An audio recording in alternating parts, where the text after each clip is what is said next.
선지자로 부름을 받았습니다. 그런데요, 그 선지자의 길이 좋은 것만은 아니에요.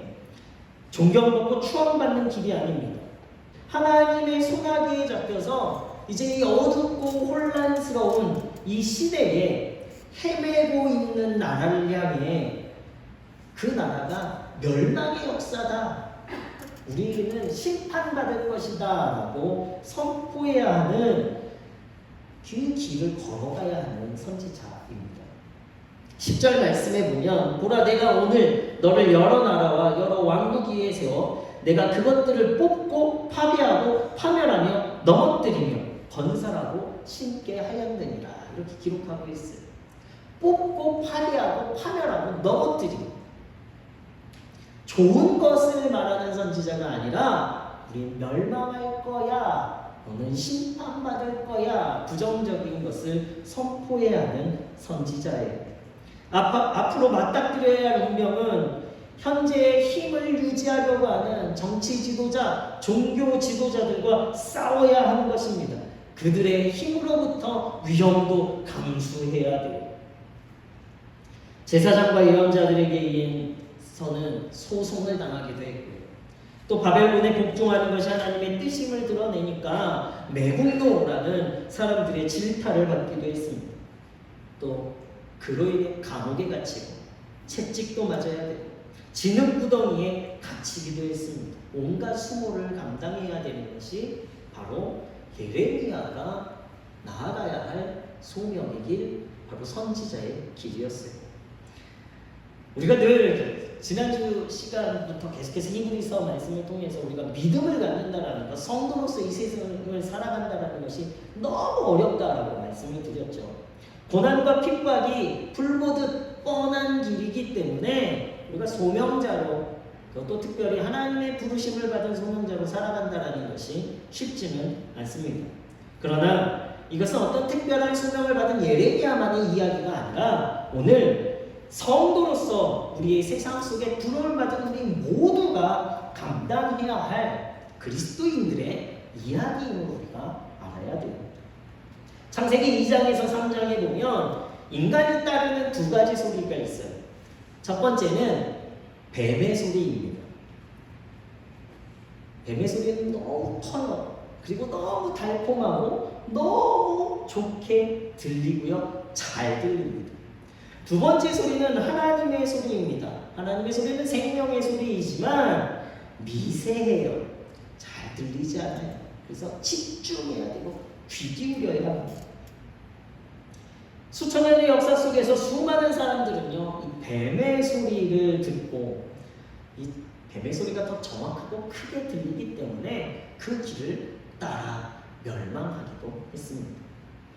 오늘에도 하나님의 말씀이 진리임을 우리가 선포하고 세상의 소리에 귀 기울이고 또 하나님의 소리인 복음을 무시하고 핍박하는 세상 속에서 우리가 살아가고 있다라는 것을 우리는 알아야 합니다.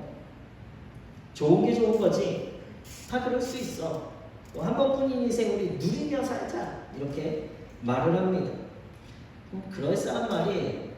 어디 가서 한 번뿐인 인생이 어딨어, 미래를 준비해야지 이러면요, 꼰대 소리 듣는 시대가 오늘의 시대예요. 종교적인 차별과 진리를 왜곡하는 뱀의 소리로 평등과 인권이라는 그럴싸한 말들이 포장되어져 있어요. 세상적인 가치와 이념들이 성경적인 가치를 무시하고 짓밟는 시대가 오늘의 시대입니다. 그런 시대 속에서 나는 어떤 소리를 들으며 우리가 살아가고 있을까? 한번 고민해 봐야 되는 것이에요. 오늘 말씀에 보면 예레미야는요, 세상의 소리가 아니라 하나님의 소리를 듣고 그 소리가 참으로 어려운 소리이지만 그 소리를 듣고 행한다는 것이 어렵지만 그럼에도 불구하고 그 길을 발맞추어 나아갑니다. 자신에게 닥칠 고난을 감수해야 하기도 해요. 세상의 흐름과 하나님의 소리는 너무나 큰 차이를 만들어내기 때문입니다. 이 예레미야라는 이름이요, 주님께서 세우신다라는 뜻입니다. 주님이 세우셔서 주님의 소리를 내다 보니까요, 그에게요 늘 있는 것이 한숨만 늘어나는 거예요.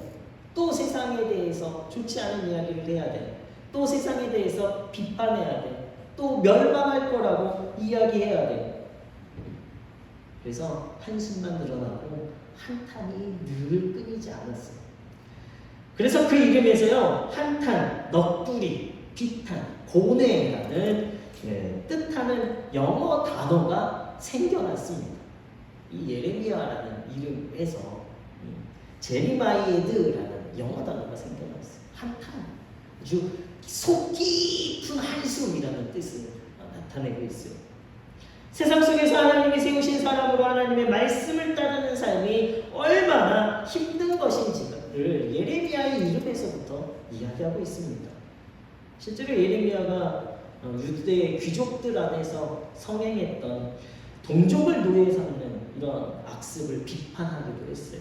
그러니까 나라 안의 모든 사람들이 예레미야를 싫어했어요. 혼합주의와 윤리도덕에 대해서, 종교적인 타락에 대해서 비난을 했기 때문에 힘든 삶을 살았습니다. 조급의 패망을 지켜보면서 권력자들의 핍박 속에서도 예레미야는요, 그러나 하나님의 뜻에 발맞추어서 때로는 손가락질 당하고 때로는 죽을 위기 가운데 놓여 있지만 그럼에도 불구하고 한 걸음 한 걸음 하나님의 뜻을 따라 살아갔습니다. 왜 그렇습니까? 자신이 해야 할 소명이었기 때문이라는 거예요. 세상의 소리보다 하나님의 소리를 들었기 때문에 그 소리를 그대로 전해야 될 사명이 그에게 있었습니다. 노아 홍수 시대에도 저희 수요 예배 때 이제 노아 홍수까지 왔어요.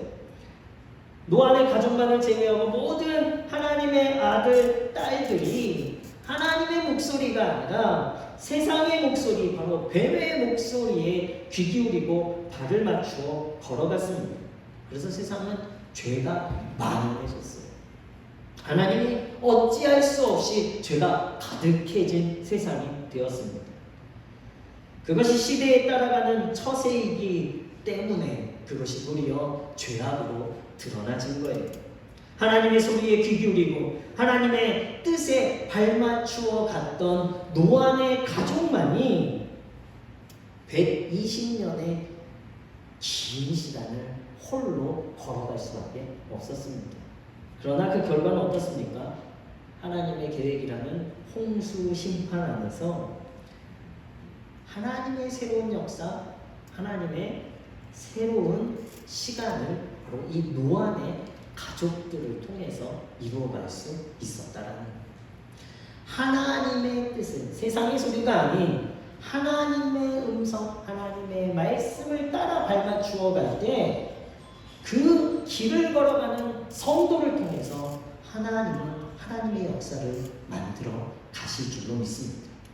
저는 우리 문혜의 성도님들의 가정이, 그리고 우리 성도님들의 자녀들이 바로 세상의 소리가 아닌 하나님의 소리에 발맞추어 감으로 말미암아 하나님께서 붙잡으시고 사용하셔서 하나님의 새로운 역사를 이루어 가시는 귀한 소명자들이 되시길 예수 그리스도의 이름으로 축원합니다. 만물의 주인, 역사의 주인, 또 모든 생명의 주관자이신 모든 왕이신 하나님의 소리를 듣고 그대로 순종하는 것은 당연한 삶이에요. 오늘 우리는 어떤 소리를 듣고 있습니까? 하나님의 소리를 들어야 돼요. 하나님의 소리를 듣기 위해 귀 기울여야 돼요. 그리고 하나님의 말씀을 들으면 세상과 다르다 할지라도 우리는 그대로 순종하며 세상과 다른 발맞춤을 한 걸음 한 걸음 해 나아가는 성도가 되어야 합니다. 예수님은 하나님께서 하늘 보좌를 버리시고 이 땅에 인간의 몸을 입고 오셔서 하늘나라의 복음을 선포하셨습니다. 특히 마태복음 5장의 말씀에 보면 산상수훈의 말씀을 들은 사람들이 놀라는 거예요. 예수님의 가르침이 그 기존에 있었던 율법자들의 가르침과 전혀 다르다라는 거예요. 그래서 28절의 말씀에 보면 예수께서 이 말씀을 마치심에 무리들이 그의 가르치심에 놀라니 이는 그 가르치시는 것이 권위 있는 자와 같고 그들의 서기관들과 같지 아니함일러라 기록하고 있습니다. 세상과 다른 가르침이라는 거예요. 그들이 듣지 못했던 말씀이라 해서 율법과 반대되는 것이 아니라 도리어 율법에 대해 오해하고 있던 세상을 향해 율법을 폐하러 온 것이 아니라 완성하러 왔도다라고 예수님이 말씀하십니다. 이 시대를 너무 모르셔서 민중의 생활고를 몰라도 너무 몰라서 먹을 거, 입을 거, 마실 거 걱정하지 말라라고 가르치신 것이 아니라는 거예요. 하나님의 뜻에 하나님의 말씀에 발맞추어 살아갈 때에 먹을 거, 입을 거, 우리 안에 이 땅에서 누려야 할 모든 것들은 자연스럽게 하나님께서 책임지신다라는 것을 말씀하시는 것입니다. 세상 속에서 왜곡되어진 하나님의 말씀을 우리가 세상과 다른 발맞춤을 통해 그 말씀의 진리를 드러내는 성도들이 되어야 합니다. 하나님의 약속과 하나님의 사랑을 완전하게 하여 예수님은 이 땅에 오셨습니다. 왜곡되어진 말씀을 바로 고치시려 예수님은 십자가에 오르셨습니다. 십자가의 희생을 통해 예루살렘으로 걸어가는 그 길을 제자들은 막았지만 그 길은, 그 십자가의 길은 하나님이 가라고 명령하신 길이었어요. 세상 사람들에게 골고다의 길은 저주의 길이었지만 예수님에게는 하나님의 뜻을 완성하는 인류 구원의 길이 되었습니다. 우리는 세상과 다른 길을 걸어가야 돼요.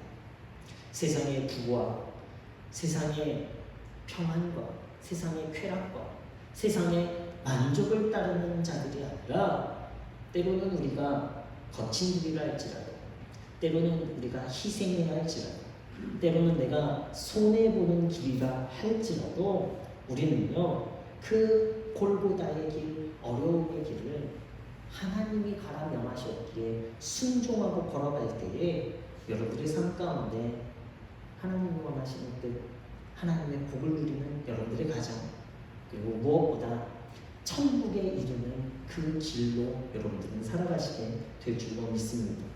세상은 오늘 예수님에게 하셨듯이 세상과 다른 발맞춤을 걷는 우리에게도 손가락질할 거예요. 저주받은 자라고, 어리석은 자라고 이야기하겠지만 우리는 알고 있습니다. 이 길이 힘들지만 진리의 길이라는 것을 알아야 돼요. 구원을 위한 시작이라는 것, 천국을 이루는 길임을 우리는 확신하며 걸어가시는, 세상과 다른 발맞춤으로 나아가시는 우리 믿음의 성도들 되시길 예수 그리스도 이름으로 축원합니다. 우리는 그 발걸음을 맞추어 가기가 힘들다라는 것을 알고 있어요. 예레미야도 마찬가지예요. 그래서 예레미야가 말합니다. 아닙니다 주님, 저는 아이라 말을 할 줄 모릅니다. 다른 사람 시키십시오. 다른 사람에게 요청하십시오 라고 말하는 거예요. 하나님이 말씀하신 그 음성을 들었음에도 불구하고 소극적인 태도로 나아갈 수 있어요. 하나님이 맡겨주신 사역을 예상했을 때 너무나도 감당하기 힘든 일이기 때문에 피하고 싶을 수도 있습니다. 모세도 자신이 말이 어눌하다고 다른 사람에게 시키라고 한 것과 유사한 것이죠. 그러나 하나님은 다시 예레미야를 설득하시죠. 더 이상 아이라 말하지 말고 하나님의 명령을 어떤 환경에서든지 수행하라라는 거예요. 왜요? 그 다음에 이렇게 하나님이 말씀하시는 거예요. 내가 너와 함께하며 구원할 거야. 우리는 이러한 하나님의 위로 때문에, 이러한 하나님의 약속의 말씀 때문에 세상과 다른 발맞춤으로 걸어갈 수 있는 거예요. 내가 너와 함께하며 구원할 것이야. 우리는 결코 혼자가 아닙니다. 홀로 걸어가는 것 같지만 결코 혼자가 아니에요. 하나님은 우리와 함께하고 계십니다. 세상의 것들 속에서 위로받는 것이 아니에요. 세상의 것들 속에서 우리가 만족하다라고 생각을 하겠지만 결코 그 만족은요 영원하지 않아요. 헛된 것으로 바뀌어질 것입니다. 그러나 영원하신 하나님, 살아계신 임마누엘의 하나님이 나와 함께 하시기 때문에요 우리는요 과감하게 결단할 수 있는 거예요. 세상과 다른 하나님의 길을 걸어갈 수 있는 것입니다. 우리의 연약함을 바꾸셔서 강하게 하실 거예요. 우리의 무지함을 바꾸셔서 지혜롭게 하실 거예요. 우리의 가난을 부함으로 바꾸실 분이시기 때문에 이 위로가, 이 약속의 말씀이요, 우리에겐 가장 큰 힘이 될 것이고 가장 큰 무기가 될 것입니다. 하나님 함께 하신다라는 그 하나님의 약속을 붙잡으시고 세상과 다른 하나님의 뜻에 따른 발맞춤으로 나아가시는 우리 은혜의 성도들 되시길 예수 그리스도의 이름으로 축원합니다. 우리 시대의 위기 속에서 살아가고 있어요. 경제적으로, 또 정치적으로, 또 국제적인 이 위기 가운데 우리는 살아갑니다. 그러나 하나님은요, 세상과 다른 발맞춤을 걷는 성도들을 통해 하나님은 이 위기 속에서 새로운 하나님의 역사를 이루어 가실 거예요. 저는 그 역사의 주인공들이 우리 문의 성도들이 되시, 특별히 우리 청소년부, 청년부, 우리 아동부 친구들이 되기를 늘 기도하고 있습니다. 하나님의 음성을 듣고 하나님의 입술을 가지고 하나님의 뜻을 선포하는 예레미야와 같은 자들을 찾고 계세요. 아이라고, 어리다고 이야기하지 마요. 우리 청소년부, 우리 아동부 친구들을 통해서 이 시대가 변화되어지고 하나님의 능력이 나타나고 하나님의 기적의 역사가 나타나는 그 놀라운 일들이 우리 문혜교회 안에서부터 시작되게 될 줄로 믿습니다. 로마서 12장 2절 말씀에 너희는 이 세대를 본받지 말고 오직 마음을 새롭게 함으로 변화를 받아 하나님의 선하시고 기뻐하시고 온전하신 뜻이 무엇인지 분별하도록 하라. 무슨 말씀이에요? 세상의 시를 따르지 말고 하나님의 뜻에 따라가는 새로운 사람이 되라. 새롭게 결단해 라고 말씀하는 거예요. 에베소서 4장 22절 24절에 동일하게 이야기합니다. 너희는 유혹의 욕심을 따라 썩어져가는 모습을 따르는 옛사람을 벗어버리고 오직 너희의 심령이 새롭게 되어 하나님을 따라 의와 진리의 거룩함으로 지으심을 받은 새 사람을 입으라. 세상이 아닌 하나님을 따라 발맞추어 걷는 새 사람, 새 소명을 이루시고 간직하십니다. 우리 문의 모든 성도님들 되시길 예수 그리스도의 이름으로 축원합니다. 세상과 다르게 사람으로 살아가기 때문에 홀로 되어져야 돼요. 그러나 그때가 하나님 우리들을 통해 역사하시는 때이고 하나님을 더 경험할 때가 되게 될 줄로 믿습니다. 하나님을 신뢰하며 이 땅을 살아가는 우리 문의 모든 성도님들 되시길 다시 한번 예수 그리스도의 이름으로 축원합니다.